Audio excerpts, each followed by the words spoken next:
आप सभी के अपार प्रेम और आग्रह ने मुझे इस कहानी को आगे बढ़ाने की प्रेरणा दी है। सच कहूँ तो आपके कमेंट्स, आपकी प्रतिक्रियाएं ही मेरी सबसे बड़ी ताकत है। मैं दिल से आभारी हूँ उन सभी दर्शकों की जिन्होंने इस कहानी को इतना प्यार दिया। आपसे एक छोटी सी गुजारिश है, कृपया कमेंट करके ज़रूर बताएं कि आपको कहानी कैसी लगी। आपकी राय मेरे लिए बहुत मायने रखती है। और जो लोग इस चैनल पर नए हैं उनसे निवेदन है कि चैनल को सब्सक्राइब जरूर करें और बेल आइकन दबाएं, ताकि ऐसे ही दिल को छू जाने वाली कहानियाँ सबसे पहले आप तक पहुँचे।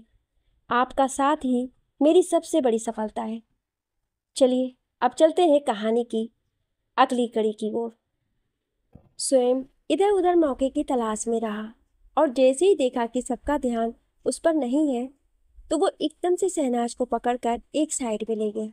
शहनाज खुद को छुड़ा रही थी पर स्वयं शहनाज को एक वाल से लगाकर खड़ा कर दिया। इससे पहले कि शहनाज कुछ बोलती, स्वयं ने उसके होठों पर अपने होठ रख दिए और उसे डीप पैशनेट किस करने लगा। स्वयं के ऐसा करते ही शहनाज की तो आंखें हैरानी से बड़ी हो गई। शहनाज स्वयं को खुद से दूर कर रही थी पर स्वयं था कि जैसे अभी छोड़ना ही नहीं चाहता था। वो बड़े ही मधुसी के साथ शहनाज के होठों पर किस किए जा रहा था। एक डीप किस करने के बाद स्वयं शहनाज के होठों को छोड़ा। वो अपनी गहरी निगाहों से शहनाज के होठों की तरफ देख रहा था। वहीं शहनाज गुस्से से अपनी आंखें छूटी कर स्वयं को घूर रही थी और गहरी गहरी सांसें ले रही थी। स्वयं एक हल्की स्माइल के साथ बोला, महबूबा, तुम गुस्से से बहुत ही खूबसूरत लगती हो। देखो ना, गुस्से में तुम्हारे गाल जब लाल हो जाते हैं तो फिर मेरा मन करता है कि इन लाल गालों को काटकर खा जाऊं। जैसे ही शहनाज ये सुनी वो और भी ज्यादा हैरान हो गई। वो स्वयं के सीने पर अपने नाजुक हाथों से मारती हुई बोली, आप कितने बुरे हैं, हर वक्त मुझे परेशान करते हैं और अभी इसी तरह से यहाँ से लेकर के आ गए। सब हमें ढूंढ रहे होंगे, चलिए जल्दी, वरना सब हमें बहुत डांटेंगे। इतना कहकर शहनाज जाने के लिए मुड़ी, तभी स्वयं एक बार फिर से उसकी कलाई को पकड़ लिया और वाल से लगा दिया। फिर अपनी गहरी निगाहों से शहनाज की तरफ देखते हुए बोला, नहीं महबूबा, मैं तुम्हें ऐसे नहीं जाने दूंगा। तुम मुझे इस तरह से छोड़कर नहीं जा सकती। अभी तो हमारा किस शुरू हुआ है। जैसे शहनाज ने सुना वो कुछ बोलने वाली थी कि तभी स्वयं एक बार फिर से उसके होठों पर किस करने लगा और इस बार का किस कुछ ज्यादा ही पैशनेट थी। एक लंबी किस के बाद स्वयं शहनाज को छोड़ा और फिर उसके फोरहेड से अपने फोरहेड लगाकर बोला, आज की रात तो मैं नहीं मिल पाऊंगा तुमसे महबूबा, इसलिए मैंने तुम्हें ये किस किया है। एक और बात, मैं 2 दिनों के लिए बाहर जा रहा हूँ। जैसे ही शहनाज ये सुनी वो अपनी आंखें बड़े किए स्वयं की तरफ देखने लगी तो स्वयं प्यार से उसके आंखों को चूमते हुए बोला, हाँ, मेरे लिए तो ये बेचैनी बढ़ी हुई है। जी कर रहा है इन 2 दिनों का आज ही प्यार कर लूं। शहनाज ये सुन हल्का सा मुस्कुराती स्वयं के गालों को टच करते हुए बोली, आप बिना, अब मैं क्या ही बोलूं। आप 2 दिन बाद आएंगे, फिर जो बाकी का प्यार है वो कर लीजिएगा। रियली महबूबा, अपनी बात याद रखना, 2 दिन बाद मैं तुम्हें नहीं छोड़ने वाला और फिर तुम मुझे रोको ये भी नहीं होगा और तुम मुझे यहाँ पर किस करने से भी मना नहीं करोगे। ये कहते हुए शहनाज के हार्ट की तरफ इशारा कर रहा था जहाँ पर उसके नाम का टैटू बना हुआ था। शहनाज स्वयं की बातों को सुनकर शर्म से अपनी नजरों को नीचे छिपा लिया। वो कुछ बोल ही नहीं पाई। वहीं स्वयं शहनाज के गाल पर अपना गाल रब करते हुए बोला, बताओ ना महबूबा, तुम मुझे तब नहीं रोकोगी ना। शहनाज कुछ नहीं बोल पाती है क्योंकि उसे अच्छे से पता था कि अगर वो हाँ बोल दी तो उसी के लिए ही प्रॉब्लम होगी। वो चुप थी कि तभी बाहर से आवाज आने लगी। स्वयं नीजा जी की आवाज थी। जैसे ही शहनाज ये सुनी तो वो तुरंत बोला, चलिए जल्दी से, हमें चलना है, वरना सब हमें ढूंढ रहे होंगे। स्वयं शहनाज की कमर पर अपनी पकड़ बना लिया और बोला, नहीं, पहले तुम मुझे बताओ जो मैंने तुमसे पूछा कि 2 दिन बाद तुम मुझे नहीं रोकोगी। शहनाज फिर भी कुछ नहीं बोली। एक बार फिर से नीजा जी की आवाज आई, स्वयं बेटा, कहाँ हो? शहनाज बेटा, जल्दी चलो, लेट हो रहा है। शहनाज नीजा की आवाज सुन तुरंत स्वयं से बोली, ठीक है, आपको जो करना है आप वो कर लीजिएगा, पर अभी चलिए, बहुत लेट हो रहा है, मैं आपको नहीं रोकूंगी। स्वयं जैसे ही ये सुना उसके होठों पर बड़ी सी स्माइल आ गई और आंखों में चमक। वो एकदम से नीचे झुका और शहनाज के होठों पर किस कर दिया और बोला, थैंक यू, यही तो सुनना था मुझे, अब चलो। कुछ देर बाद दोनों ही सबके पास आए। सभी लोग अपनी आंखें छोटी करके उन दोनों को घूर रहे थे। शहनाज तो अपनी नजरों को नीचे झुकाए खड़ी थी, वहीं स्वयं सबकी तरफ देख रहा था, जैसे मानो उसने कोई गलती किया ही ना हो। अभी भी उसके चेहरे पर वही एटीट्यूड और घमंड था। वो सबकी तरफ देखते हुए बोला, क्या है, आप सब मुझे इस तरह से क्यों पर देख रहे हैं, जैसे कि मैंने कोई चोरी की हो या फिर मैं अजीब लग रहा हूँ। नकुल धीरे से आगे आया और स्वयं की तरफ देखते हुए बोला, भाई, हम आपको इसलिए देख रहे हैं क्योंकि हम पहली बार आपको इस तरह से लिपस्टिक लगाए देख रहे हैं। आप लिपस्टिक कब से लगाने लगे? जैसे ही स्वयं ने सुना, उसकी उंगलियां अपने आप ही अपने होठों पर चले गए। वहीं शहनाज ने भी स्वयं के होठों पर लिपस्टिक देख ली तो वो और भी शर्म से गड़ी जा रही थी। उसका जी कर रहा था कि वो कहाँ जाकर भागकर छिप जाए ताकि कोई उसे देख ही ना पाए। वहीं स्वयं ने जब ये देखा तो वो नकुल को घूर कर देखा और बोला, हाँ, मेरा मन कर रहा था लिपस्टिक लगाने का, तुझे कोई प्रॉब्लम है? और अगर तुझे भी लगाने का मन है तो तू भी जाकर लगा सकता है। स्वयं की बात सुन नकुल अपने बालों में हाथ घुमाने लगा और ना चाहते हुए भी उसकी नजरें सोहा पर चली गई, जो कि नीजा जी के साथ खड़ी थी और इधर उधर अपनी नजरें घुमा रही थी। सोहा को इस तरह से देख नकुल अपने मन ही मन बोला, बहुत जल्द मैं भी लगाऊंगा भाई, वो भी भर भर के लिपस्टिक। क्या कहा तूने? हमने सुना नहीं। नीजा जी नकुल की तरफ घूर कर देखते हुए बोली तो नकुल हंसने लगा। उसी समय अंतरा आकर नकुल से चिपक गई और बोली, बेबी, तुम जा रहे हो? तुमने तो मुझे अपनी फैमिली से भी नहीं मिलाया। जैसे ही नकुल ने सुना, अंतरा की आवाज़ सुनी, तो उसे याद आया कि अंतरा तो अभी यहीं है। वो तुरंत सबकी तरफ देखा और बोला, मॉम डैड, ये अंतरा है। नीजा जी हल्की नज़र से बस अंतरा को देखी, मगर बिना कुछ बोले बस झपका दी। फिर वो स्वयं के साथ बैंक्वेट हॉल के बाहर आ गई और बाकी सब भी बिना अंतरा के साथ ज़्यादा बात किए चुपचाप वहाँ से बाहर की तरफ चले गए। स्वयं और शहनाज दोनों ही फैमिली बैंक्वेट हॉल से बाहर आ गई। अंतरा को ये सब कुछ अच्छा नहीं लग रहा था। उसे अभी बहुत तेज गुस्सा आ रहा था, पर फिर भी वो अपने गुस्से को कंट्रोल किए हुए थी। नकुल अंतरा के हाथ पर अपना हाथ रखकर बोला, डोंट वरी बेबी, अभी सब लोग बिजी है ना, इसलिए किसी दिन मैं तुम्हें खुद अपने साथ घर लेकर चलूंगा, फिर सबसे मिलवाऊंगा। अंतरा तुरंत बोली, ऑफ कोर्स बेबी, मुझे पता है सब काफ़ी थक भी गए होंगे ना, इसलिए सबको आराम की भी ज़रूरत है ना। नकुल मुस्कुराकर बोला, बेबी तुम कितनी समझदार हो, और अंतरा को गले लगा लिया। अंतरा फिर अपने कार में जाकर बैठ गई। नकुल भी अपनी फैमिली मेंबर के साथ बैठकर वहां से निकल गया। सभी लोग वहां से अपने अपने घर के लिए निकल गए, लेकिन वहीं कोई था जो कॉर्नर में छिपा हुआ था। वो उन सभी के जाने के बाद फोटोज क्लिक किया। फोटो क्लिक करने के बाद वो इंसान उस फोटोज को देख उसके होठों पर एक खतरनाक स्माइल आ गई। फिर उस फोटो को किसी को सेंड कर दिया। एक लड़की एक रूम के अंदर सो रही थी। अचानक ही उसके फोन पर नोटिफिकेशन आया। फोन पर आए नोटिफिकेशन की आवाज़ सुनकर वो लड़की तुरंत अपने हाथ को आगे बढ़ाई और फोन को उठाकर चेक की, तो उस पर आए फोटोज को देखकर उस लड़की की आंखों में गुस्सा उतर आया। इस फोटोज में एंगेजमेंट की सारी फोटोज थी। वो लड़की उन फोटोज को अपनी जलती हुई निगाहों से घूर कर देख रही थी। फिर अपने दांत पीसते हुए बोली, बहुत खुशियां मना रहे हो ना तुम सब, पर मैं तुम लोगों की खुश नहीं देख सकती। ग्रहण बनकर आऊंगी मैं। शहनाज, मैं तुम्हें कभी भी खुश नहीं देख सकती। और ये सितारा, इसने भी मेरे साथ डबल क्रॉस किया है, इसे भी मैं सबक सिखा कर रहूंगी। तुम दोनों के कारण हमारा इतना अच्छा प्लान फेल हो गया। इन्हें क्या लगता है कि मिसा अब इन पर वार नहीं करेगी? मिसा हार मानने वालों में से नहीं है। मैं बताऊंगी तुम्हें कि असली बदला क्या होता है। तुम दोनों के खून के आंसू न रुलाए तो मेरा नाम भी मिसा नहीं। मिसा अपनी दहकती हुई निगाहों से उन फोटोज की तरफ देख रही थी। उनका गुस्सा इस वक्त बहुत ही ज्यादा बढ़ा हुआ था। उसका बस चलता तो अभी जाकर शहनाज और सितारा को जान से मार देती, पर अभी वो कुछ कर नहीं सकती थी। वो फोटोज की तरफ देखते हुए बोली, शहनाज, तुम वो खुशियां मना रही हो और यहाँ मेरी जिंदगी नरक हो गई, और इन सब की वजह कोई और नहीं, तुम हो। वो जानवर इंसान हर रोज मेरे साथ दरिंदगी करता है और मैं चाह कर भी कुछ नहीं कर सकती। तुम्हें तुम्हारा प्यार मिल गया, तुम उसके साथ खुश हो, शादी करने जा रही हो, और यहाँ मुझे मेरा प्यार मिला ही नहीं। वो प्रॉपर्टी जिसके लिए मैंने इतना सब कुछ किया था, पर अब मैं तुम्हें बताऊंगी कि मिसा से पंगा लेने का क्या हश्र होता है। मैं तुम दोनों को जान से मारा। उसी समय पीछे से एक आवाज आई। किसे जान से मारने की बात कर रही हो बेबी गर्ल? इस आवाज को सुनते ही मिसा की हालत खराब हो गई और वो डर से थर थर कांपने लगी। उसके हाथों से फोन छूटकर तुरंत बेड पर गिर गया। वो कुछ बोलने की कंडीशन में नहीं थी। मिसा डरी सहमी हुई जल्दी से अपने फोन को पिलो के नीचे छुपा देती। सामने खड़ा वो शख्स जो हर रोज मिसा के साथ दरिंदगी करता था, वो मिसा को अपनी नसीली निगाहों से देख रहा था और अपने कदम मिसा की तरफ बढ़ा देता है।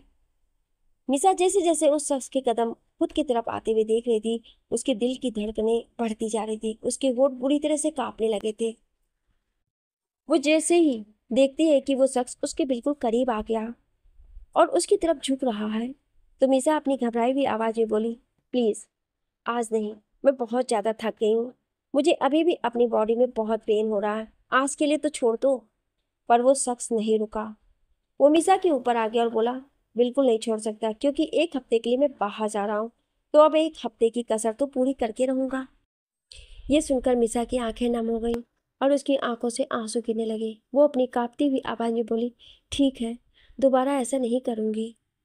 वहीं दूसरी तरफ से खावत और गिल फैमिली दोनों ही अपने अपने घर चले गए थे। घर पहुंचते ही शहनाज सबसे पहले फ्रेश हुई और फ्रेश होने के बाद वो बेड पर आकर लेट गई। लेटते ही उसके आंखों के सामने आज इंगेजमेंट का सब कुछ सीन आने लगा, जिससे उसके होठों पर स्माइल आ गए। ऐसा ही कुछ हाल स्वयं का भी था। वो भी सोने के लिए बेड पर गया तो उसे शहनाज का चेहरा याद आने लगा, तो उसके ख्यालों में खो गया। दोनों एक दूसरे के बारे में सोचते सोचते ही नींद के आगोश में चले गए। अगली सुबह शहनाज और सितारा ने प्लान बनाया था कि वो दोनों आज शॉपिंग के लिए जाएंगे। वहीं रजत भी पहले उनके साथ जाने वाला था, पर उसके ऑफिस से एक इम्पॉर्टेंट मीटिंग के लिए कॉल आ गया, जिस कारण उसे ऑफिस जाना पड़ रहा था। सभी बैठकर ब्रेकफास्ट कर रहे थे। शालिनी जी शहनाज और सितारा की तरफ देखते हुए बोली, तुम दोनों अपनी अपनी शॉपिंग अच्छे से कर लेना। जो भी चीज़ तुम्हारी रह गई है वो सब ले लेना, और हाँ, उसके बाद मुझे बता देना और भी चीज़ क्या चाहिए, मैं बाकी की भी लिस्ट बना दूंगी। ये सुनकर शहनाज और सितारा बस अपना गर्दन हाँ में हिला देती हैं। वहीं रजत अपनी मॉम की तरफ देखते हुए बोला, मॉम, मुझे भी इम्पोर्टेंट मीटिंग के लिए जाना पड़ रहा है, पर मैं जल्दी मीटिंग कंप्लीट करके सीधे शॉपिंग मॉल में आ जाऊंगा। शालिनी जी बोली, हाँ, मुझे भी एक इम्पॉर्टेंट काम के लिए गोवा जाना पड़ रहा है, वरना मैं भी इन दोनों के साथ शॉपिंग मॉल जाती। तभी शहनाज बोली, डोंट वरी मॉम, मैं और मेरी भाभी दोनों ही मिलकर अच्छे से शॉपिंग कर लेंगे। क्यों भाभी? ये बोलती हुई शहनाज मुस्कुराकर सितारा की तरफ देखती तो सितारा बस अपनी पलकें झपका देती है। अभी सब बहुत खुश थे। मिस्टर गिल भी आज ऑफिस चले गए थे और रजत भी ऑफिस चला गया था। शालिनी जी गोवा अपनी जरूरी काम से चली गई थी। वहीं शहनाज सितारा दोनों ही शॉपिंग मॉल के लिए निकल गए। वो दोनों शॉपिंग मॉल पहुंचे और अंदर जाकर अपनी अपनी शॉपिंग करने लगी। वहाँ के मैनेजर शहनाज को बहुत अच्छी तरह से जानते थे कि ये गिल खानदान की बेटी है, तो उन्होंने खुद से सेल्स गर्ल को उन दोनों का स्पेशली ख्याल रखने के लिए कहा था। सेल्स गर्ल उन दोनों को ही ब्रांडेड चीज़ें दिखा रही थी। वो दोनों ड्रेस लेने के बाद चेक कर रहे थे और उन्हें ट्राई कर रही थी। जैसे ही सितारा और शहनाज दोनों ही चेंजिंग रूम से बाहर आईं और एक दूसरे को अपना ड्रेस दिखाने लगी, तभी उनकी नज़र पूरे मॉल पर गई। मॉल में चारों तरफ बिल्कुल सन्नाटा फैल चुका था।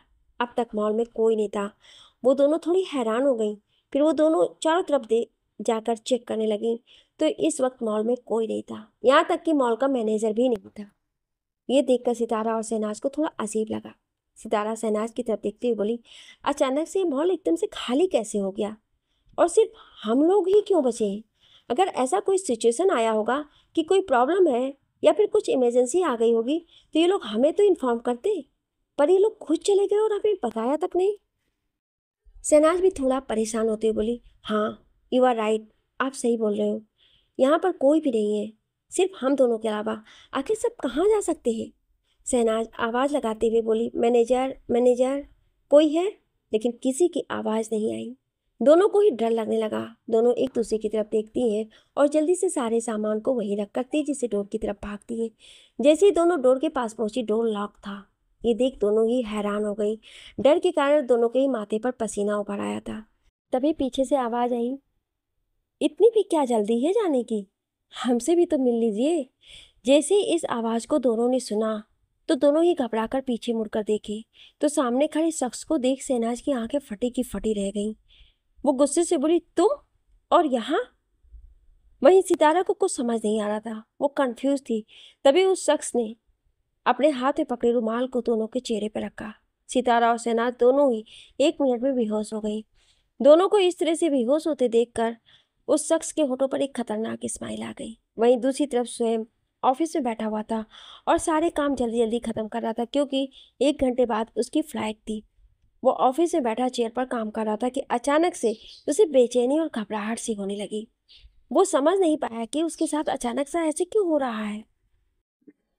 वो तुरंत अपने टाई को खोला और शर्ट के ऊपर के 2-3 बटन को ओपन कर लिया। खुद के सीने पर रब करते हुए बोला, ये क्या हो रहा है मुझे? क्यों इतनी बेचैनी और घबराहट हो रही है?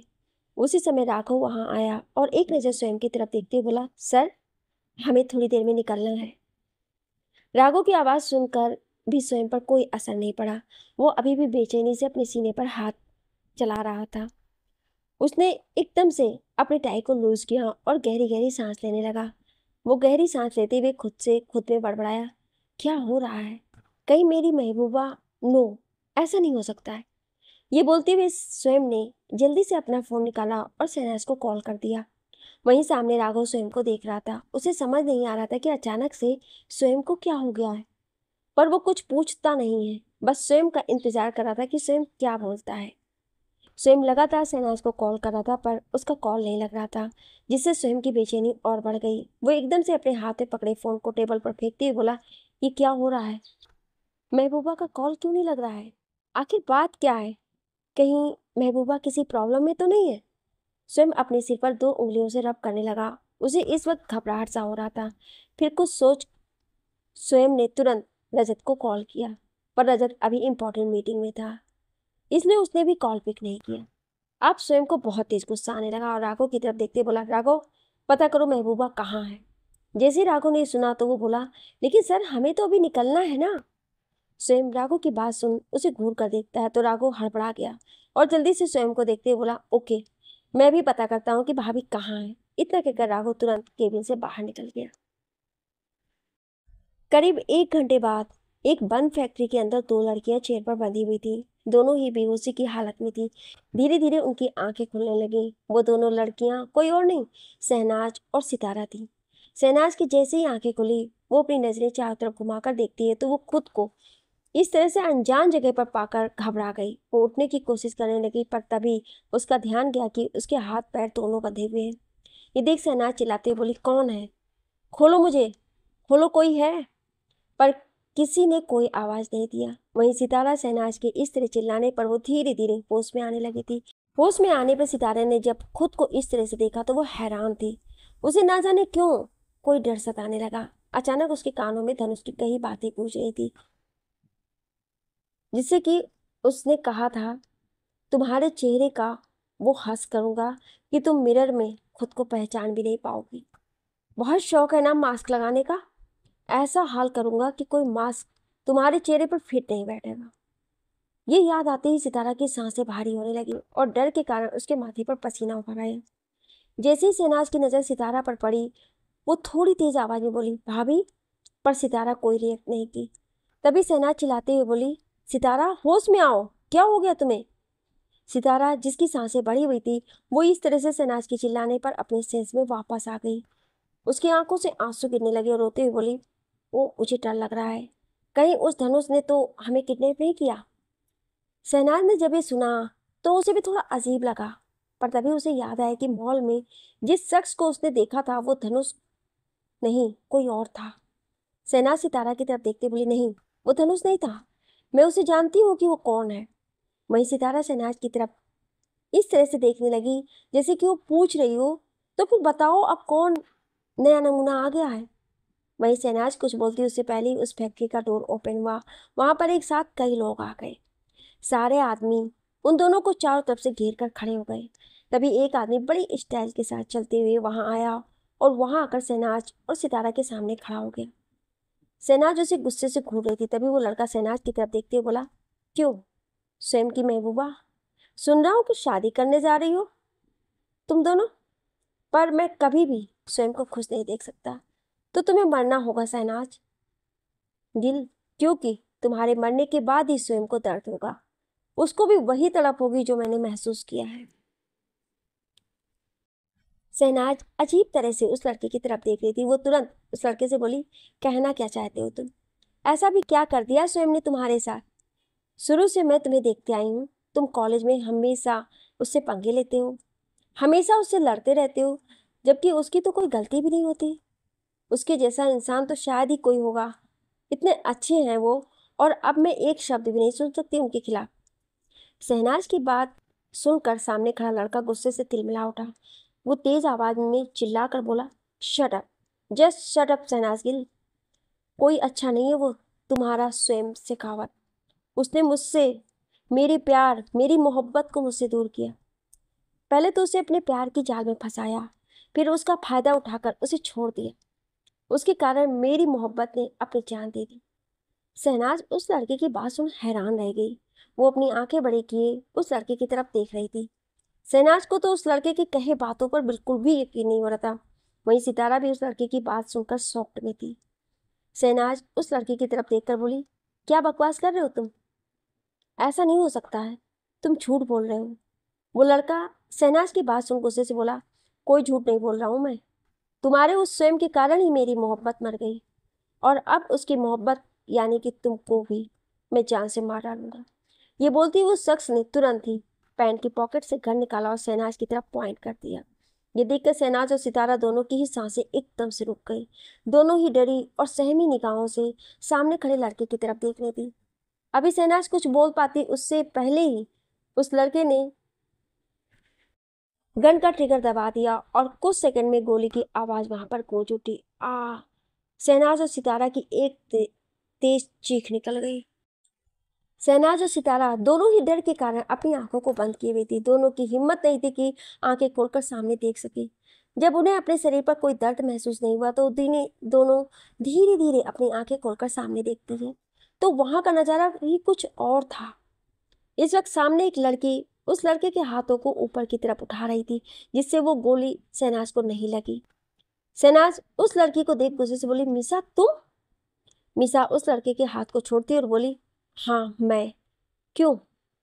मुझे सही सलामत देखकर तुम्हें हैरानी हो रही है? तुम्हें क्या लगा था कि मिसा मर गई, मिशा का खेल खत्म? तुम एक छोटी सी चाल चलोगी और मिसा का द एंड हो जाएगा? नहीं मिस शहनाज गिल, इतनी जल्दी मिसा नहीं मरने वाली। जब तक तुम्हारी सांसें तुम्हारे शरीर से अलग नहीं कर देती, मैं इस दुनिया से जाने वाली नहीं। तुम्हें मारने के लिए ही तो मैं जी रही हूँ। मेरी जिंदगी का सबसे बड़ा मकसद तुम्हें मौत के घाट उतारना है। वहीं सितारा ने जब ये सुना तो वो गुस्से से चिल्लाती बोली, खबरदार मिसा, अगर तुमने शहनाज के साथ कुछ भी करने की कोशिश की तो। सितारा की आवाज सुनकर मिसा बोली, तो हाँ क्या? हाँ तुम्हें तो मैं भूल ही गई, तुम भी तो यही हो। तुमसे भी तो मुझे बदला लेना है। कैसे तुम शहनाज की डुप्लीकेट बनकर मेरी आंखों के सामने आई थी और मुझे और धनुष को धोखे में रखा। इस शहनाज और स्वयं का साथ दिया था ना तुमने, तो तुम्हें भी मरना होगा। और हाँ, उससे पहले मैं तुम्हें तड़पा तड़पा कर मारूंगी। तुम मौत के लिए भीख मांगोगी, समझी? इस बार शहनाज बोली, मिसा ऐसी गलती भूल कर भी मत करना, वरना पिछली बार तो तुम बच गई थी, लेकिन इस बार तुम्हारा बचना नामुमकिन होगा। शहनाज की इस बात पर मिसा को गुस्सा आ गया। वो एकदम से आगे बढ़ी और शहनाज की गाल पर एक जोरदार थप्पड़ मार देती है। उस थप्पड़ की आवाज चारों तरफ गूंज उठी। शहनाज गुस्से से मिसा को घूर रही थी। वहीं मिसा शहनाज के बालों को कसकर पकड़ती और बोली, तुम्हारे कारण मैं जीते जी लाश बनी हुई थी। वो इंसान मुझे हर रोज नोचता और मेरे जिस्म के साथ खेलता था। बड़ी मुश्किल से आज मैं यहाँ आई हूँ। मैं तिल तिल तड़प कर मर रही थी वहां, लेकिन मेरे अंदर जो तुम्हारे लिए नफरत थी वो हर पल बढ़ती ही जा रही थी। और आज देखो कैसे तुम मेरे सामने पड़ी हुई हो, और अब मैं भी तुम्हारा वही हाल करूंगी। ये बोलते हुए मिसा तुरंत रणबीर के पास गई और बोली, तुम्हें क्या लगता है तुम इतनी आसानी से इसे मार दोगे? नहीं, तुम्हें इसे तड़पा तड़पा कर मारना है। इन दोनों लड़कियों ने मेरी जिंदगी जहन्नुम बना दी थी, और तुम्हारी भी गर्लफ्रेंड को तो इन्हीं के आशिकों ने मारा है ना। तो अब हमारा वक्त है इन दोनों से बदला लेने का। ये शहनाज जितना तड़पेगी उतना ही स्वयं भी तड़पेगा, और उसने तो तुम्हारी मोहब्बत को तुमसे छीना है। तो तुम इस तरह से एक सिंपल मौत देकर स्वयं को दुख मत दो। तुम स्वयं की आंखों के सामने उसकी मोहब्बत को अपना बना लो। तब जो दर्द, जो तकलीफ उस स्वयं शेखावत को होगा, इसका अंदाज़ा लगा पाना भी मुश्किल होगा। सामने खड़ा रणबीर मीसा की कई बातों को समझने की कोशिश में लगा हुआ था। कहीं ना कहीं वो मीसा की कई बातों को समझ चुका था और उसके होठों पर खतरनाक स्माइल आ गई। वो मुस्कुराते हुए बोला, यू आर राइट मीसा, तुम सही बोल रही हो। मैं भी इतनी आसान मौत कैसे दे सकता हूँ इसे तो तिल तिल कर तड़प कर मरना होगा। जब इसे दर्द होगा तभी तो उस स्वयं शेखावत को भी दर्द महसूस होगा। इसकी आंखों से गिर रहे एक एक आंसू वो स्वयं शेखावत के सीने में किसी खंजर की तरह चुभेंगे। सुना है शादी होने वाली है ना इन दोनों की। शादी तो होगी शहनाज गिल की, पर स्वयं शेखावत से नहीं, मुझसे, क्योंकि अब दूल्हा बदल चुका है और अब शादी होगी शहनाज वेट्स रणबीर। ये बोलते हुए तेज तेज पागलों की तरह हंसने लगा। वही मीसा भी तेज तेज हंस रही थी। शहनाज और सितारा हैरानी से उन दोनों को देख रही थी। शहनाज गुस्से से बोली, सोचना भी मत, मैं सिर्फ अपने मिस्टर शेखावत की हूँ और उन्हीं की ही रहूंगी। तुम चाहे कुछ भी कर लो, तुम मुझे कभी भी पा नहीं सकते। मुझे नहीं पता था कि तुम इतने गिरे हुए इंसान हो। मुझे तो लगा था कि चाहे जो भी हो तुम दिल के बुरे नहीं होगे, पर नहीं, अब मुझे लगता है कि मिस्टर शेखावत बिल्कुल सही बोल रहे थे कि तुम कोई अच्छे इंसान नहीं हो। तुमसे बुरा कोई नहीं हो सकता है। और अब मुझे भी लगता है कि तुम्हारे जितना गिरा हुआ इंसान इस पूरी दुनिया में कोई और हो ही नहीं सकता। ये सब सुनकर रणबीर गुस्से से आगे बढ़ा और उसने भी एक थप्पड़ खींचकर शहनाज की गाल पर मार दिया। शहनाज के दोनों गालों पर मिसा और रणबीर के थप्पड़ मारने से उनकी उंगलियों के निशान बने हुए थे, पर शहनाज की आंखों में अभी भी वैसे ही गुस्से के भाव थे। वो अभी भी अपनी आंखों में गुस्सा लिए उन दोनों को घूर रही थी। उसे देख यही लग रहा था कि जैसे उसे इन थप्पड़ों का कोई असर ही न पड़ा हो। वहीं सितारा भी उन सबको गुस्से से घूर रही थी। तभी मिसा बोली, रणबीर टाइम वेस्ट मत करो, जल्दी से शादी की सारी अरेंजमेंट करो, और इस सितारा के साथ तो उससे भी बुरा होगा। बहुत शौक है ना इसे मास्क लगाने का, अब ये पूरी जिंदगी मास्क में रहेगी। इसके पूरे चेहरे को मैं बर्बाद कर दूंगी। जैसी सितारा ने सुना, कहीं ना कहीं उसे भी मिसा से डर लगने लगा, पर वो अपने चेहरे पर डर के भाव नहीं लाती और बोली, जो भी तुम करने की सोच रही हो ना मिसा, इसके बाद इसका परिणाम भी सोच लेना। तुम्हारा क्या हश्र होगा। रजत तुम्हें छोड़ेंगे नहीं, वो तुम्हें जहन्नुम की सैर करा देंगे। लेकिन ये सुनने के बाद भी मिसा के होठों पर घमंड भरी मुस्कान थी। वो इसी घमंड के साथ बोली, मैं भी देखती हूँ कि कौन मेरा क्या बिगाड़ सकता है। मैं मौत से नहीं डरती, जो होना होगा होकर रहेगा। वहीं दूसरी तरफ स्वयं लगातार शहनाज को कॉल किए जा रहा था। तभी राघव आया और बोला, सर, मैम का लोकेशन ट्रेस नहीं हो पा रहा है। हमने बहुत कोशिश किया, फिर भी कुछ पता नहीं चल रहा है। स्वयं ने जैसे ही ये सुना, उसे बहुत तेज गुस्सा आ गया। वो गुस्से से अपने हाथ को टेबल पर पटकते हुए बोला, ऐसे कैसे हो सकता है? तुम लोग किस काम के लिए रखे गए हो? मुझे अभी के अभी शहनाज का लाइव लोकेशन चाहिए। ना जाने क्यों मुझे अंदर से बहुत घबराहट सी महसूस हो रही है। ऐसा लग रहा है जैसे कुछ बहुत बड़ा होने वाला है। राघव ने जब स्वयं को इतने गुस्से में देखा तो एक पल के लिए वो डर गया, पर फिर वो हिम्मत करके बोला, मैं अभी अच्छे से मैम की लोकेशन का पता लगाता हूँ। इतना कहकर राघव वहां से चला गया। वहीं स्वयं की बेचैनी हर पल बढ़ती जा रही थी। अब स्वयं केबिन में यहाँ से वहां घूम रहा था। स्वयं समझ नहीं पा रहा था कि आखिर वो कैसे शहनाज का पता लगाए। तभी अचानक उसे कुछ याद आया और उसकी आंखों में चमक आ गई और होठों पर एक खतरनाक स्माइल। उसने तुरंत लैपटॉप लिया और उसमें कुछ बड़ी तेजी से सर्च करने लगा। काफ़ी देर तक लैपटॉप के कीबोर्ड पर अपनी उंगलियां फिराने के बाद स्वयं इंटर प्रेस किया और एक बड़ी स्माइल के साथ बोला, आई एम कमिंग महबूबा। वहीं दूसरी तरफ रजत मीटिंग रूम में था, पर उसका मन मीटिंग में नहीं लग रहा था। उसे भी ना जाने क्यों अचानक से बेचैनी सी होने लगी थी। वो जल्दी से सारी मीटिंग कंप्लीट करके तुरंत कॉन्फ्रेंस हॉल से बाहर आया और बिना देरी कर तुरंत कार की लेकर ऑफिस से बाहर आ गया। फिर वो तुरंत अपनी कार की तरफ बढ़ गया और खुद ड्राइविंग सीट पर बैठ गया। कार की डोर को लगाया और कार को आगे बढ़ा दिया। कार ड्राइव करते हुए ही उसने अपने फ़ोन से ब्लूटूथ कनेक्ट कर सितारा को कॉल कर दिया। रिंग जा रही थी पर सितारा कॉल पिक नहीं कर रही थी। ये देखकर रजत को थोड़ा अजीब लगा, पर फिर वो सोचते हुए बोला, शायद वो कपड़े सिलेक्ट करने में बिजी होगी। ये सोच रजत ने तुरंत शहनाज को कॉल किया, पर शहनाज का तो कॉल ही नहीं लग रहा था। ये देखकर रजत शॉक हो गया। फिर वो बोला, ये शहनाज का कॉल क्यों नहीं लग रहा है? लगता है नेटवर्क इशू होगा। ये सोचते हुए रजत ने एक बार फिर से सितारा को कॉल किया, पर इस बार भी सितारे ने कॉल पिक नहीं किया। अब तक रजत की कार मॉल के बिल्कुल करीब पहुंच गई थी। कुछ ही देर में रजत ने मॉल के सामने कार रोका और जल्दी से मॉल के अंदर चला गया। जब वो मॉल के अंदर गया तो यहाँ वहाँ हर जगह सितारा और शहनाज को ढूंढने लगा, पर उसे कहीं भी सितारा या शहनाज नहीं दिखी। वो तुरंत मॉल के मैनेजर के पास गया और पूछा, यहाँ पर मेरी बहन और मेरी फियांसे आई थी, तुम जानते हो वो कहाँ है? वो मॉल का मैनेजर रजत को बहुत अच्छी तरह से जानता था। वो बोला, सॉरी सर, बट वो दोनों तो यहाँ नहीं आई थी। ये सुनकर रजत को थोड़ा हैरानी हुई। फिर वो बोला, ध्यान से सोचकर बताओ, क्या मेरी बहन और मेरी फियांसे यहाँ आई थी? ये बोलते हुए रजत ने अपना फ़ोन को निकाला और उसमें शहनाज और सितारा की फ़ोटो निकालकर मैनेजर को दिखाने लगा। वो मैनेजर हल्का स्माइल के साथ बोला, सॉरी सर, बट मैं बता रहा हूँ ना कि ये दोनों नहीं आई थी, और वैसे भी मैं आपकी फैमिली मेम्बर को अच्छी तरह से जानता हूँ। वो मैनेजर ये बात इसलिए बोल रहा था क्योंकि ये मॉल गिल खानदान का ही मॉल था, इसलिए वो मैनेजर वहाँ के हर फैमिली मेम्बर को बहुत अच्छी तरह से जानता था। फिर कुछ सोचते हुए रजत ने पूछा, क्या तुम पूरे टाइम थे यहाँ पर? मैनेजर बोला, सॉरी सर, बट मैं अभी थोड़ी देर पहले आया हूँ। रजत फिर कुछ सोचते हुए बोला, जल्दी से अपने सेल्स गर्ल्स को बुलाओ, मुझे उनसे पूछना है।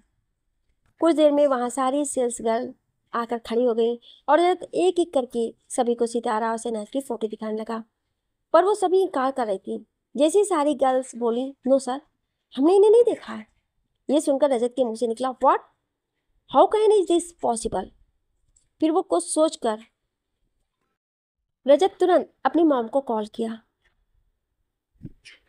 शालिनी जी अभी भी एनजीओ में बिजी थी। वो कॉल आने पर तुरंत कॉल पिक करती हैं और बोली, हाँ बेटा, मैं भी एनजीओ में हूँ, और तुम मॉल पहुँची या नहीं? रजत तुरंत बोला, मॉम, मैं तो मॉल आया हूँ, लेकिन यहाँ पर ना ही सितारा है ना ही शहनाज, वो दोनों कहाँ हैं?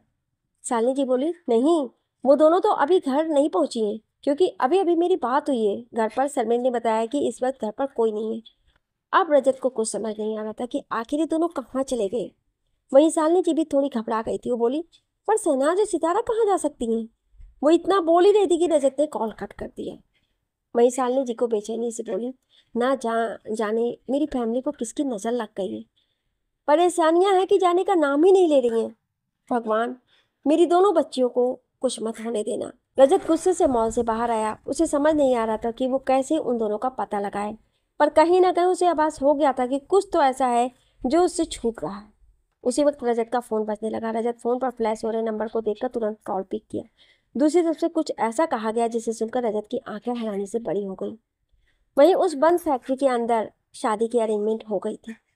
मिसा ने जबरदस्ती शहनाज को दुल्हन का जोड़ा पहना दिया था, क्योंकि उसने शहनाज को धमकी दी थी कि अगर वो दुल्हन का जोड़ा नहीं पहनेगी तो वो सितारा को मरवा देगी। इस कारण शहनाज मजबूर हो गई थी और चाह कर भी कुछ नहीं कर पा रही थी। कुछ देर में वहां पर रणबीर भी वहां आकर बैठ गया। पंडित जी भी वहां आ चुके थे। रणबीर ने शहनाज के हाथ को पकड़ा और उसे जबरदस्ती खींचते हुए लाकर मंडप में बैठा दिया। शहनाज खुद को छुड़ाने की कोशिश करते हुए बोली, छोड़ो मुझे, तुम ऐसा नहीं कर सकते। पर रणबीर इस वक्त बहुत ज़्यादा एक्साइटेड था। वो तो पूरी तरह से दूल्हे के गेटअप में था। उसने क्रीम कलर की शेरवानी पर मैरून कलर का दुपट्टा लिया था और माथे पर सेहरा बांध रखा था। शहनाज बार बार खुद को छुड़ा रही थी, लेकिन रणबीर की पकड़ शहनाज पर इतनी मजबूत थी कि शहनाज उसे छुड़ा नहीं पा रही थी। तभी मिसा गुस्से से बोली, शहनाज, कोई ड्रामा मत करो, चुपचाप से शादी के मंडप पे बैठ जाओ, वरना अभी इसी वक्त सितारा को मैं जान से मार डालूंगी। ये बोलती हुई मिसा ने गन पॉइंट को सितारा के माथे पर रख देती है। अब शहनाज चाह कर भी कुछ नहीं कर पा रही थी और उसे चुपचाप मजबूरी में रणबीर के साथ मंडप में बैठना पड़ा। पंडित जी ने जब ये देखा तो वो बोले, आप लोग इस तरह से शादी नहीं कर सकते, इसमें दुल्हन की मर्जी शामिल नहीं है। शहनाज भी रोते हुए बोली, हाँ पंडित जी, प्लीज़ शादी को रुकवा दीजिए। रणबीर ने जब पंडित जी और शहनाज की बात को सुना तो उसे बहुत तेज गुस्सा आया। वो गुस्से में माथे पर रब करने लगा। तभी मिसा बोली, ए पंडित, चुपचाप से शादी की मंत्र पढ़, वरना मैं तेरी लाइफ का द एंड का मंत्र पढ़ दूंगी। अब वो पंडित बेचारा डर गया और डरते हुए बोला, नहीं नहीं, प्लीज़ प्लीज़ आप लोग ऐसा मत कुछ करिए, मैं अभी कर देता हूँ आप दोनों की शादी। ये बोलते हुए पंडित जी ने मंत्र उच्चारण करना शुरू कर दिया। शहनाज की आंखों से आंसू गिर रहे थे। कितने सपने देखे थे उसने स्वयं से शादी करने को लेकर, पर आज उसके सारे सपने अधूरे से महसूस हो रहे थे। वो मन ही मन बस स्वयं को याद कर रही थी। उसकी आंखों से आंसू रुक ही नहीं रहे थे। कुछ देर में पंडित जी ने कहा, आप लोग फेरे के लिए खड़े हो जाइए। पर शहनाज खड़ी नहीं हुई तो रणबीर जबरदस्ती उसकी कलाई को पकड़कर मरोड़ते हुए बोला, चुपचाप से चल, ज़्यादा ड्रामा मत कर। ये बोलते हुए वो ज़बरदस्ती शहनाज के साथ फेरे लेने लगा। फेरे लेने के बाद पंडित जी ने सिंदूर की थाली वीर की तरफ बढ़ा दिया। वीर ने उसमें से सिंदूर लिया और शहनाज की मांग में भर दिया। शहनाज की आंखों से बेतहाशा आंसू गिरने लगे। वो रोते हुए बोली, प्लीज ऐसा मत करो। पर रणबीर ने उसके पूरे मांग में एक साथ मुट्ठी भर के सिंदूर डाल दिया। शहनाज का पूरा चेहरा सिंदूर से ढक चुका था और उसकी आंखों से अभी भी आंसू गिर रहे थे। तभी पंडित जी के कहने पर रणबीर ने मंगलसूत्र उठाया और उसे शहनाज के गले में डाल दिया। पंडित जी के मुंह से निकला, शादी संपन्न हुई। तभी एक साथ बहुत सी गोलियों की आवाज़ बाहर की तरफ से आने लगी। गोली की आवाज़ सुनकर रणबीर के सारे आदमी और मिसा अलर्ट हो जाते हैं। मिसा जल्दी से अपने सारे आदमियों को देखते हुए बोलती है, तुम सब चारों तरफ फैल जाओ और किसी को भी अंदर मत आने दो। सितारा मिसा की तरफ देख गुस्से से चिल्लाकर बोली, अब तुम चाहे कुछ भी कर लो, तुम दोनों आज नहीं बचने वाले। मिस्टर शेखावत और रजत तुम दोनों को नहीं छोड़ेंगे। तुम दोनों का वो हश्र करेंगे कि तुम लोग याद रखोगे। तुम लोगों ने शहनाज के साथ अच्छा नहीं किया। मिसा को बहुत तेज गुस्सा आया। वो आगे बढ़ी और सितारा की गाल पर खींचकर एक थप्पड़ मारकर बोली, शट अप, अपनी बकवास बंद करो, वरना तुम्हें मारने में मैं 1 मिनट भी नहीं लगाऊंगी। तुम्हें मैं जान से मार दूंगी और तुम्हारा वो मिस्टर शेखावत और रजत कुछ नहीं कर पाएगा मेरा। इसलिए अपना ये जुबान बंद करके रखो, वरना मैं तुम्हारा वो हंस करूंगी कि तुम किसी को मुंह दिखाने के लायक नहीं बचोगी। सितारा को इस वक्त मिसा पर बहुत गुस्सा आ रहा था। उसका मन कर रहा था कि अगर अभी उसका हाथ खुला होता तो मिसा को उल्टा खींच कर थप्पड़ मारती, लेकिन अफसोस कि अभी उसका हाथ बंधा हुआ था, इसलिए उसने खुद को कंट्रोल किया हुआ था। वो मिसा को जानलेवा नजरों से घूर रही थी, वहीं मिसा भी उसे वैसे ही घूरे जा रही थी। तभी एक साथ कई आदमी तेजी से चलते हुए अंदर आ गए। मिसा गुस्से से सितारा को थप्पड़ मार रही थी, वहीं शहनाज उसे गुस्से से घूर रही थी। उसे इस वक्त मिसा पर बहुत गुस्सा आ रहा था। वो थोड़ी गुस्से भरी आवाज में बोली, मिसा, अपनी हरकतों को सुधार लो। तुम्हें नहीं लगता कि तुम कुछ ज्यादा ही उड़ रही हो? ये सुन मिसा बोली, इसमें उड़ना क्या है? आज तुम दोनों ही मुंह के खाने वाली हो और मैं जीत जाऊंगी। तुम लोगों से वैसे भी जीत जाऊंगी, क्या मैं जीत चुकी हूँ। शहनाज देखो, तुम्हें आज तुम्हारी मोहब्बत नहीं मिली। आखिरकार आज तुम अपने स्वयं से अलग हो ही गई। तुम्हारी शादी रणबीर से हो गई, जिसे तुम नहीं चाहती थी करना। वैसे मैंने और धनुष ने तो कुछ और ही प्लान किया था तुम्हारे लिए। हमने ये प्लान किया था कि तुम्हें एंगेजमेंट वाली रात ही जान से मार डालेंगे। मिसा की बात सुन शहनाज को हंसी आ गई, क्योंकि उसे तो ये सब कुछ पहले से ही पता था। उसके पिछले जन्म में भी तो यही सब कुछ हो चुका था, इसलिए तो उसने सारी तैयारी कर रखी थी। मिसा जब देखती है कि शहनाज उसकी बातें सुनकर मुस्कुरा रही है तो उसे बहुत तेज गुस्सा आया और गुस्से से बोली, तुम इस तरह से क्यों मुस्कुरा रही हो? तभी शहनाज हंसती बोली, तुम्हें क्या लगा कि तुम लोग सिर्फ प्लानिंग कर सकते हो? मैंने भी पहले से ही सारी प्लानिंग कर रखी है। मुझे भी सब कुछ पता था कि तुम दोनों क्या कर सकते हो। और रही बात आज की प्लानिंग की, तो तुम दोनों मिलकर चाहे कुछ भी कर लो, लेकिन अभी भी देखना जीत मेरी होगी, क्योंकि मुझे अपने स्वयं पर पूरा यकीन है। वो अपनी महबूबा को एक बार फिर से अपना बना लेंगे, चाहे ऐसे रणबीर 10 क्यों ना आ जाए। शहनाज और स्वयं को कोई अलग नहीं कर सकता। शहनाज की बातें सुनकर मिसा को बहुत तेज गुस्सा आ रहा। तभी मिसा कुछ सोचते हुए मुस्कुरा कर बोली, अच्छे सपने देख रही हो तुम शहनाज, कोई नहीं, देखती रहो सपने, पर अब तुम्हारे ये सपने कभी पूरे नहीं हो सकते। एक और बात तुम्हें बताऊं, बहुत जल्द मैं तुम्हारे स्वयं को अपना बना लूंगी। तुम्हारी आंखों के सामने तुम्हारा स्वयं मेरा ही होगा। मिसा की ऐसी बेतुकी बातें सुनकर शहनाज को मन ही मन बहुत हंसी आ रही थी। वो उसकी तरफ देख तंज भरी स्माइल के साथ बोली, वैसे तुम भी कुछ ज्यादा ही सपने नहीं देखने लगी? मिसा, तुम्हें क्या लगता है कि स्वयं उस धनुष की तरह है जो कि तुम्हारे जिस्म को देख में फंस जाएगा? मेरी और स्वयं की तो रूह एक दूसरे से जुड़ी हुई है। हम दोनों कहने के लिए 2 जिस्म हैं, पर हम दोनों की जान एक दूसरे में बसी हुई है। उनकी सांसों में मैं बसी हुई और मेरी सांसों में वो। हम दोनों को अलग करना किसी के बस की बात नहीं है। और तुम चली हो स्वयं को मुझसे दूर करने? अरे तुम तो सिर्फ लोगों के बिस्तर को ही गर्म कर सकती हो, इससे ज्यादा तुम कुछ नहीं कर सकती हो। मिसा को शहनाज की ये बातें सुनकर और भी ज्यादा गुस्सा आ गया। उसने गुस्से में अपने हाथों की मुट्ठी बनाई और तुरंत अपने हाथ को ऊपर उठाकर शहनाज के जैसी थप्पड़ मारने वाली थी, उसी समय रणबीर ने उसके हाथ को पकड़ लिया और ना में अपना सिर हिलाते हुए बोला, मिसा, तुम ऐसा बिल्कुल भी कुछ नहीं करोगी। बोलने दो उसे जो बोलना है, क्या फर्क पड़ता है? वैसे भी वो अभी बहुत दुखी है बेचारी। तो जो बोल रही है उसे चुपचाप सुन लो, क्योंकि अब वो चाहे कुछ भी कह ले, शहनाज तो अब कभी स्वयं की हो ही नहीं सकती, क्योंकि वो मेरी हो चुकी है। इसलिए जितना उसे फड़फड़ाना है फड़फड़ा लेने दो, अंत में वो खुद ही शांत हो जाएगी। शहनाज को इस वक्त रणबीर पर हद से ज्यादा गुस्सा आ रहा था। वो उसे गुस्से से घूर रही थी। वहीं रणबीर, जिसके चेहरे पर अभी भी सेहरा बंधा हुआ था, वो अपनी गहरी निगाहों से शहनाज की ओर देख रहा था। मिसा हंसते हुए बोली, यू आर राइट रणबीर, तुम बिल्कुल सही कह रहे हो। बेचारी और कर भी क्या सकती है, सिर्फ फड़फड़ा सकती है, इसके अलावा ये कुछ कर भी नहीं सकती है। ये कहते हुए मिसा शहनाज का मजाक उड़ा रही थी। वहीं सारे गार्ड्स अंदर आकर चारों तरफ फैल गए। ये देखकर तो मिसा की आंखें हैरानी से फैल गईं। वो वीर की तरफ देखते हुए बोली, वीर जल्दी से कुछ करो, इससे पहले कि स्वयं और रजत यहाँ आए हमें कुछ करना होगा। तुम शहनाज को उठाओ और उसे अपने साथ लेकर पीछे वाले रास्ते से बाहर निकलो।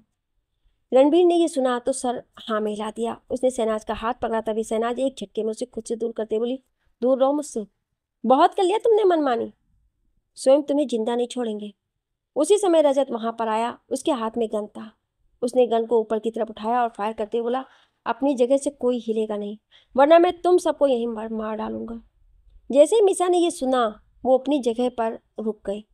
वीर भी अपनी जगह पर ठहरा हुआ था। शहनाज अपने भाई को देखती है तो रोती बोली, भाई प्लीज मुझे बचा लो, इस इंसान ने मेरी जिंदगी बर्बाद कर दी। ये बोलती हुई शहनाज की आंखों में झरझर करके आंसू बहने लगे। रजत जल्दी से आगे बढ़ा और पहले सितारा के हाथों को मिसा से छुड़ाया। वहीं वीर, जिसने शहनाज के हाथ को पकड़ रखा था, शहनाज एक झटके में उससे अपना हाथ छुड़ाई और भाग कर रजत के पास जाकर बोली, भाई मेरी तो जिंदगी उजड़ गई, मिस्टर शेखावत कहाँ है? रजत कुछ नहीं बोला, वो चुपचाप था। वहीं शहनाज अपने भाई के गले लगकर फूट फूट कर रोने लगी। तभी रजत अपनी बहन को शांत करते हुए बोला, शांत हो जाओ गुड़िया, कोई जिंदगी बर्बाद नहीं हुई है तुम्हारी शादी उसी से हुई है जिससे तुम चाहती थी। जैसे ही शहनाज ने सुना, वो हैरान हो गई। वो अपनी आंखें बड़ी कर रजत की तरफ देखने लगी तो रजत अपनी पलकें झपका दिया और बोला, हाँ मैं सही कह रहा हूँ गुड़िया, वो वीर नहीं मिस्टर स्वयं शेखावत है। अपने भाई की बात सुन शहनाज पीछे मुड़कर देखती है तो अब तक स्वयं ने अपने चेहरे पर सेहरा हटा दिया था। स्वयं को वहां देख उसकी आंखें हैरानी से बड़ी हो गई। वहीं सितारा भी हैरानी से स्वयं को देख रही थी और उसके होठों पर स्माइल आ गई। लेकिन मिसा तो ये सब देख गुस्से से आग बबूला हो गई। वो चिल्लाती बोली, नहीं, मैं तुम दोनों को नहीं छोड़ूंगी। अगर तुम यहाँ हो तो वीर कहाँ है? कहाँ है वीर? स्वयं खड़ा हुआ और मिसा की तरफ देखते हुए बोला, तुम दोनों ने प्लानिंग तो बहुत अच्छा किया था, लेकिन शायद तुम लोग ये भूल गए कि तुम किसके हाथ लगा रहे हो। तुम लोगों को क्या लगा कि तुम लोग मेरी महबूबा के साथ अपनी मनमानी कर लोगे और मैं यह होने दूंगा? वो सिर्फ मेरी है, उससे जुड़ा हर एक चीज मेरा है। उसकी सांसें, उसकी धड़कनें, यहाँ तक कि उसकी रूह तक मेरी है। तो भला उसे कोई और कैसे मुझसे दूर कर सकता है? जब तुम लोगों ने मेरी महबूबा को किडनैप किया, उसी समय मैं भी उसके साथ जुड़ चुका था। शहनाज तो बस स्वयं की कई बातें सुन रही थी। उसके तो होश ही उड़ चुके थे। वो कुछ बोल नहीं पा रही थी। तभी शहनाज आगे बढ़ी और एकदम से स्वयं के पास जाकर खड़ी हो गई। स्वयं एक पल के लिए थोड़ा सकपका गया। उसे लगा कि कहीं शहनाज उस पर गुस्सा ना करे। वो तुरंत शहनाज को समझाते हुए बोला, महबूबा मेरी बात सुनो, तुम जैसा सोच रही हो वैसा कुछ नहीं है। मैं तुम्हें परेशान नहीं करना चाहता था, मैं तो बस अभी स्वयं बोल ही रहा था कि एकदम से शहनाज स्वयं के सीने से लग गई। उसके सीने से लगकर एक बार फिर से बिलक बिलक कर रोने लगी। स्वयं एक पल के लिए सुन्न हो गया था। उसका माइंड एक पल के लिए ब्लैंक हो गया था, पर जल्द ही वो अपने सेंस में वापस आया और उसने भी कसकर शहनाज को अपनी बाहों में जकड़ लिया। रजत और सितारा उन दोनों को ऐसे देख मुस्कुरा रहे थे। वो दोनों भी एक दूसरे के सीने से लगे हुए थे। मिसा ये सब देख कर तिलमिलाई हुई थी। ये सब देख उसे बर्दाश्त नहीं हो रहा था। तभी रजत मुस्कुराते बोला, तो आखिर तुम मेरी जीजा बन ही गए, तुमने तो आज ही शादी कर ली, पर ये तो गलत बात है ना? मैं बड़ा हूं तो पहले मेरी शादी होनी चाहिए। रजत की बात सुन स्वयं हंसते बोला, क्यों गलत बात है? जीजा हूं तो पहले हक तो मेरा बनता है ना। और हाँ, तुमने आने में इतनी लेट क्यों कर दी? रजत मुस्कुराया बोला, मैं तो पहले ही आ गया था, पर मैंने इसलिए लेट किया क्योंकि मैंने सोचा क्यों ना आज तुम्हें अपनी बहन को दे ही दूं। आज तुम दोनों की शादी हो ही जाए, आखिर तुम दोनों के बीच की दूरी को खत्म भी कर दो। रजत की बात सुनकर जहां शहनाज और सितारा हैरान थे, वहीं स्वयं के होठों पर एक तिरछी स्माइल आ गई। वो लोग आपस में बातें कर रहे थे। इस बात से अनजान की मिसा इस वक्त गुस्से से पूरी आग बबूला हो गई थी। उसे शहनाज की खुशी बर्दाश्त नहीं हो रही थी। मिसा गुस्से से चिल्लाती बोली, मैं तुम चारों को छोड़ूंगी नहीं। एक बार फिर से तुम लोग मुझसे नहीं जीत सकते। इस बार तो मैं तुम दोनों को मार कर ही रहूंगी। वो इतना कहकर अपने हाथों को गार्ड से छुड़ाने की कोशिश करने लगी, लेकिन उस गार्ड ने कस कर मिसा को पकड़ा हुआ था। मिसा छटपटा रही थी। वहीं शहनाज मिसा को देख मुस्कुराई और शहनाज आगे बढ़ी और मिसा की गाल पर एक तेज थप्पड़ मारती बोली, तुझे क्या लगा कि तू अपनी चाल पर चाल चलती रहेगी और हम हमेशा तुझसे हार जाएंगे? नहीं मिसा, इतना आसान नहीं। शायद तू भूल गई कि तेरे धनुष को कैसे हमने सबक सिखाया था। और अब बारी तेरी है। अब तू जाएगी जेल, और जब जेल में तुझे हर रोज टॉर्चर किया जाएगा तब तुझे समझ आएगा कि तूने किससे पंगा लिया। स्वयं शहनाज की तरफ देखते हुए बोला, जाने दो महबूबा, तुम भी किसके सामने बोल रही हो? इस जैसी लड़कियां कभी नहीं सुधर सकती हैं। आओ चलो, हम यहाँ से चलते हैं। शहनाज स्वयं की बात सुन जाने लगी। तभी एकदम से मिसा खुद को गार्ड से छुड़ाई और वहीं फर्श पर गिरे गन को उठाकर सीधे शहनाज की ओर पॉइंट करके खड़ी हो गई। इस वक्त किसी का भी ध्यान मिसा पर नहीं था, लेकिन अचानक ही सितारा पीछे मुड़कर देखती है तो उसके मुंह से चीख निकल गई। वो चिल्लाती हुई मुड़ी, लेकिन तभी मिसा ट्रिगर दबा देती है और एक गोली की तेज आवाज वहां गूंज उठी। इसके साथ ही साथ शहनाज की दर्द भरी चीख भी चारों तरफ गूंज उठी। क्या आप भी सोच रहे हैं कि अब आगे क्या होगा? कहानी ने एक नया मोड़ ले लिया है और यकीन मानिए अगला भाग आपके दिल को छू जाएगा। तो अगर आप भी अगली कड़ी का बेसब्री से इंतजार कर रहे हैं तो नीचे कमेंट में यस जरूर लिखिएगा। आपका एक छोटा सा कमेंट हमें बहुत बड़ी प्रेरणा देता है। आपके प्यार और साथ से ही ये कहानी आगे बढ़ रही है। तो जुड़े रहिए हमारे साथ और देखते रहिए पुष्पा जायसवाल स्टोरी, जहां हर कहानी कुछ कहती है। Thank you so much.